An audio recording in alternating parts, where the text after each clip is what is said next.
Alright guys, we went to San Clemente to get the new Joola Perseus by Ben Johns. This one is a 16 millimeter, and oh boy, this one is perfect. So the Joola Perseus is an all-around upgrade from the Hyperion in terms of pop. When you first use this paddle, you will immediately notice how fast the ball comes off your paddle. I would compare this paddle in between a Hyperion and a Warrior Edge for this reason, and this definitely is a positive for my personal preference. If you are someone who likes the more stable and controlled feeling of the Hyperion, you might actually not like this paddle for this reason. Especially moving on from the Hyperion, all of my resets feel like they can instantly drop in the kitchen, and that's what I really like about this paddle. Dinking also feels about the same as the Hyperion, even with this new pop factor, as the stability and control has always been a positive with the Hyperion, so there's no real change to this factor. Drops also feel very nice to hit, and going for tougher shots and needing to still drop the ball in the kitchen at the last second is an improvement with this paddle as well. One of the main aspects I didn't like about the Hyperion was the durability issue, as the edge guard would get squeaky and the handle would get wobbly. So with this paddle and the frame being formed through the handle, it really adds to the durability factor, and when you have the paddle in your hands, it really feels like it's durable.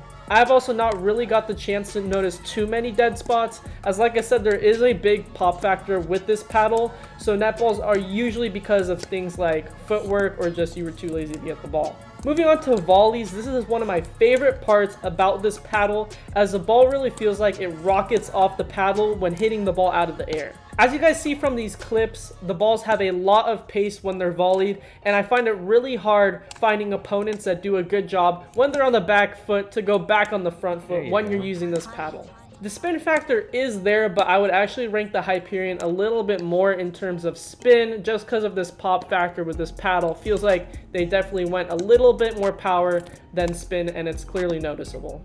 Drives feel okay with the paddle, and it does edge the Hyperion slightly in my opinion due to this pop factor, but if you're looking for a lot of power, the Selkirk Power Air is probably a better choice, and this paddle isn't solely based on just power.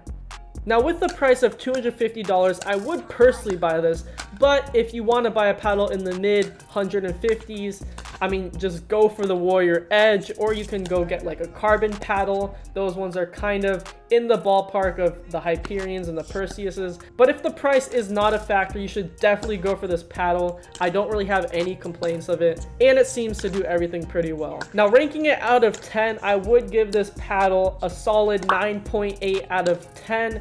There's not too many issues with this paddle. It does a lot of things great, and it's not one of those one-trick pony paddles, so you're getting a lot from it. Whether it's power, you're still getting a lot of power from it, you're getting some nice drops, and it is overall a good, well-rounded paddle. I do recommend to get it. Anyways guys, I didn't want to drag you for a long 10-minute video, so thanks for watching my brief breakdown of the paddle. If you enjoy these videos and want to see more, make sure to subscribe to the channel so you can see more content like this. I'll see you guys later.